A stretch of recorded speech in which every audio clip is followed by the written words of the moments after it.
Teden, ki je za nami, je bil pester in primeren veselemu decembru. Predpraznično razpoloženje se vse bolj dviga, ampak kljub temu vsi hitijo, da postorijo še vse, kar to leto morajo. Po občinah se vrstijo ustanovne seje novih občinskih svetov, da bodo z novo oblastjo vstopile v novo leto, vsi ostali pa razmišljamo o tem, kako čim lepše preživeti praznične dni. Za nameček temu utripu pa je v soboto in nedeljo poskrbel sneg, ki je pobelil našo pokrajino in dodal še bolj praznično kuliso prihajajočim praznikom. Nocojšnji poudarki so: prvi sneg ni presenetil Litijske komunale. Zagorska komunala na vse svoje objekte postavila sončno elektrarno. Zanimiva prireditev na Trbovljskem Einzerju.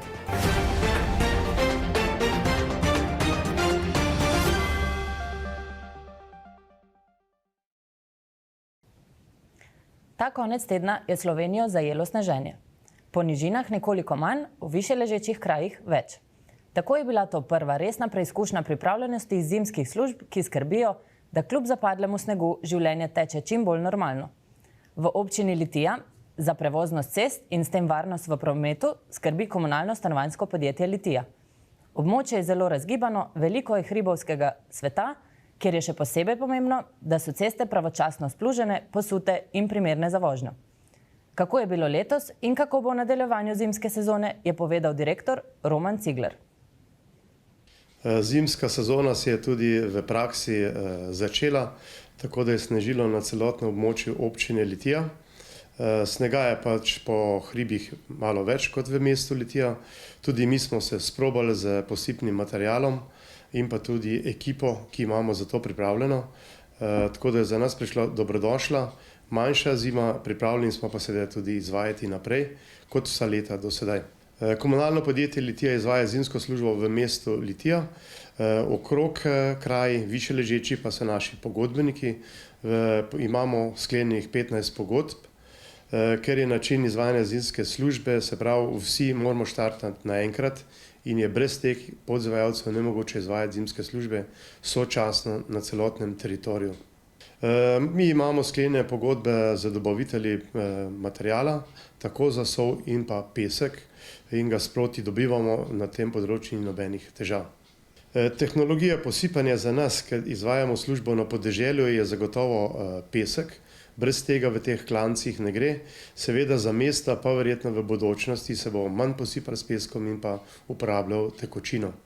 Občanom bi svetoval, da so strpni, imamo službo, delavce, ljudi, tako da nas ni potrebno čakati, da se kaj ne bi zgodilo.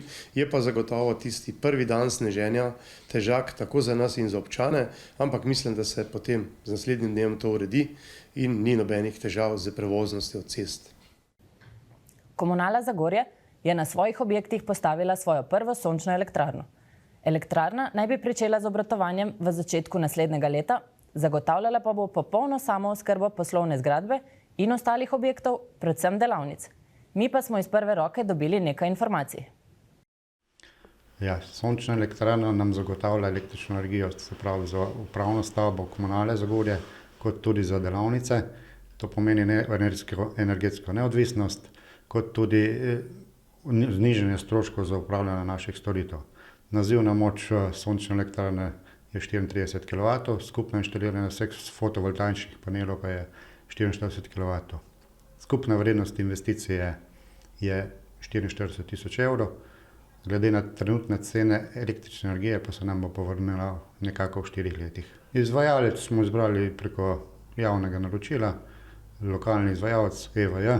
Velikost strehe in naklon strehe je ravno mogoče postavitev takšne sončne elektrarne, ki nam bo zadoščala za samooskrbo, tako da ni nobenih problemov. Povračun električne energije bo pa na letni ravni, tako da imamo netni metering. Elektrarna pa ne bi zadoščala za celotno letno rabo električne energije. Tržne cene oziroma razmere na trgu nam zahtevajo, da nekaj ukrepamo in verjetno bo v nadaljevanju tudi potrebno investirati tudi na drugih lokacijah. Delavski dom Trbovlje skupaj z Ermed Perkmandelc vsako leto organizira obeleženje rudarskega praznika Dneva Svete Barbare. Tokrat so k prireditvi povabili pevski zbor osnovne šole Tončke Čeč kot šole, ki je najbliže rudarskemu območju in tudi sicer ogromno sodeluje pri aktivnostih za ohranjanje rudarske dediščine.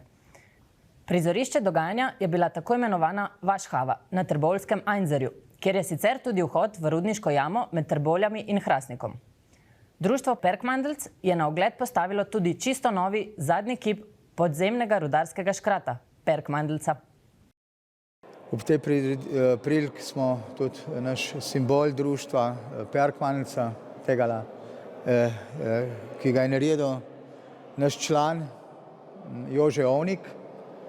Ta naš Perkmandeljc, simbol našega društva, bo krasil prostore našega društva, da sem kar ponavljal. Je pa res zanimivo, da je danes dan sveta predvečera svete Barbare, ki ga pa rudarji generacije že slavimo in častimo. Ta praznik ima en poseben pomen. Mislim, da pa v teh cajtih zdaj sploh, ko so pa sploh drugačni, je pa sploh fajn, da se ljudje družimo, da smo isto misleč in da ohranjamo tradicijo naših krajev, ki so pa verjetno ne smemo, sploh je naš poslanstvo v tem, da to ne gre v pozabo. Predvsem je naš kapital, se pravimo, ljudje so nekaj največ, kar lahko imamo, star knapi, mlad knapi in pa prebivalci teh dolin. Tako da še enkrat, jaz sem zelo vesel, da smo ta dan takole praznovali in se že veselim naslednjih izzivov, ki jih bo pa kar precej.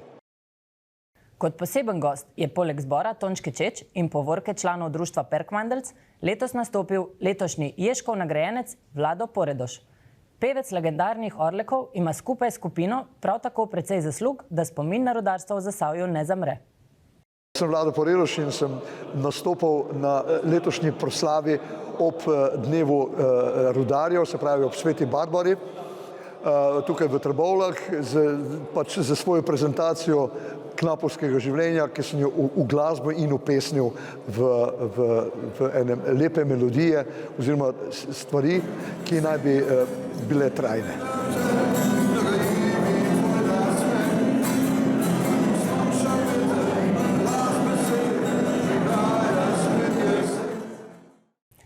Turistično društvo Ruardi iz Zagorja je organiziralo prednovoletno srečanje za vse, ki jih turizem v regiji zanima. Predsednica društva Stanislava Radunović je predstavila delovanje društva od samega začetka pa vse do današnjih dni, ozrla pa se je tudi v prihodnost, kjer vidi ohranjanje turistične dejavnosti v povezovanju z različnimi deležniki in ne samo turističnimi društvi. Predstavitev je nadaljevala Vesna Jesih, koordinatorica Regijske turistične zveze KUM. Povedala je, da zveza združuje turistična društva od Lidije pa do Radeč. Ob tem pa je poudarila, da je ena od prioritet zveze pomoč posameznim društvom pri pripravah in prijavah na različne razpise, ki so vse bolj kompleksni. Skupaj s Stanislavo Radunović pa sta podelili certifikate društvom, ki so že vstopili v zvezo.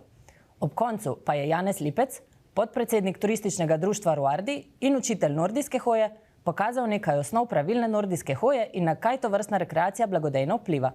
Za nas pa je povedal: Novo je zaradi tega, ker smo praktično predzadnja regija, ki smo se imeli srečo, da smo se v juniju organizirali, združeni in povezali, to se pravi v regijo od Litije do Radeč. Zakaj je nordijska hoja tako pomembna pri turistični dejavnosti? Zato, ker mislim, da so naši kraji, naša Zagorska dolina in vsa okolica idealni, da lahko v te dolino privabimo tujce in goste iz Slovenije in to v principi premalo izkoriščamo. Morda se tudi mi premalo trudimo, ampak ves razvoj gre počasi in sedaj, ko smo povezani že regijsko, bo to bistveno lažje. Jaz sem že prej se pogovarjal z župani v to linijo in vsi se sprašujejo, zakaj. Pač to je, mislimo, edini način, ker smo med vsemi regijami, ki so okrog nas povezane, tisti, ki imamo ogromno skupnega, tisti, ki smo že tako in drugače tesno povezani, ne bom rekel ravno s smetmi, ampak s šolstvom, z dogodki, z Savo, z hribi in dolinami, in naš osnovni cilj bo, da postanemo močnejši, prijatelji in predvsem bolj razpoznavni. Turizem je praktično povezava vsega, to se pravi kulture, športa in dogodkov, kar premalo izkoriščamo. In osnova bo ta, da se povežemo in da tudi občine, če rečemo, primerno podpirajo prostovoljno dejavnost, ker če bi mi sešteli svoje ure, svoje dogodke, koliko damo, je, ne bom rekel, premajhna nagrada in kar je problem tudi, da nekje ustanovimo neke tice, neke regionalne, ki nekaj delajo, ampak eden za drugega ne vemo in dokler se ne bomo povezali, to se pravi prostovoljci in profesionalne institucije, ne bo pravega razvoja. To imamo pa sliko povsod okrog nas, saj se udeležujemo izobraževanj in srečanj Turistične zveze Slovenije in vemo, kaj se dogaja drugod. Letošnji december je v Hrastniku v znamenju namiznega tenisa. Pred dnevi so ob prazniku rudarjev, dnevu Svete Barbare, pripravili medobčinski turnir dvojic, pretekli teden pa tekmi 3. in 4. kroga kvalifikacij Evropskega prvenstva v namiznem tenisu. Slednje bo na Švedskem. Na 3. in 4. krogu sta se v hrastniški športni dvorani pomerili ekipi Slovenije in Ukrajine. Slovenske barve je branil tudi domačin Darko Jorgič, svetovni šampion, ki je trenutno med 10 najboljših po svetu. Ja, bom rekel, malo smo imeli sreče, da so prišli res spomlajeno reprezentanco, ampak ja, mislim, da so pokazali ene dobre igre. Tudi jaz sam nisem rekel, včeraj nisem glih gladko zmagal te tekme, je bilo malo težav, ampak na koncu je najbolj pomembna ta zmaga. Res, zmagali smo 3:0, 3:0, se uvrstili, bom rekel, direktno na Evropsko prvenstvo, kar je bil tudi cilj in vsekakor sem pa vesel, da sem se vrnil nazaj v Hrastnik. Po 2 dni trajajočih tekmah so si pot na Švedsko na Evropsko prvenstvo priborili Slovenci. Darko Jorgič je sicer v Hrastniku nastopil prvič po 10 letih, kar je bil poseben dogodek tako zanj kot za navijače. Občutki so res fenomenalni, nekaj posebnega je igrati doma, pred polno dvorano še posebej. Res sem vesel, da je taka množica ljudi prišla, da nas je prišla podpreti. To nam je zelo veliko pomenilo, ne samo meni, vsem fantom. Kot kapetan lahko rečem, da smo se res fenomenalno počutili. Organizacija je bila na visokem nivoju, bom rekel, ena najboljših kvalifikacijskih tekem za nami do zdaj, kar smo jih igrali. Vzdušje je bilo res odlično.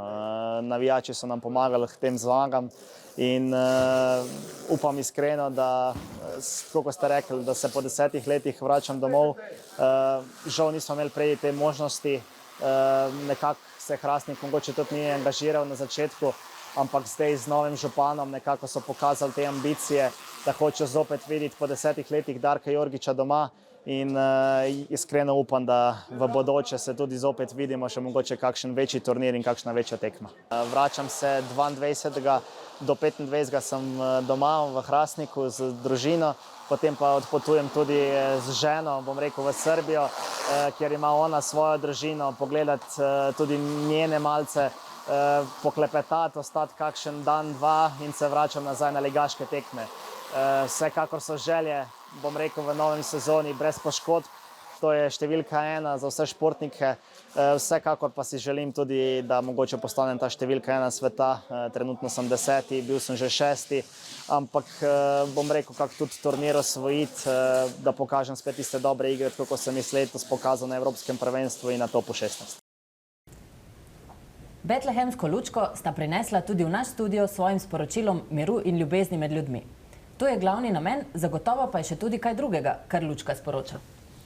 Kaj ti je, da spiš? Vojna, stiske, bolezni, nesreče, osamljenost. Kaj pa ti? Se bojiš? Živiš, kakor da se nič ni zgodilo? Seveda, težko nam je, ko vidimo, kaj vse se dogaja in se nam zdi, da ne moremo nič. Pa vendar je že iskra dovolj, da vname ogenj in kaplja dovolj, da ga pogasi. Zbudi se, Božič je, naj ti ne bo vseeno za temu v svetu. Ni ti treba spremeniti vsega, naredi eno dobro delo, pospravi sobo, skuhaj komu kavo, spusti avto pred se. Ko boš premaknil sebe, boš obrnil svet. Zaneti iskro, na tebi zasije luč, vstani in sveti. Zelo lepo sporočilo. Kje pa je možno v Zasavju dobiti lučko? Betlehemsko lučko je možno dobiti na četrto adventno nedeljo 18. decembra pri vseh svetih mašah v Zagorski občini, Trboveljski občini ter v Hrastniku in na Dolu pri Hrastniku. Spoštovane gledalke in gledalci, to je bilo vse za danes. Bodite z nami tudi naslednjič.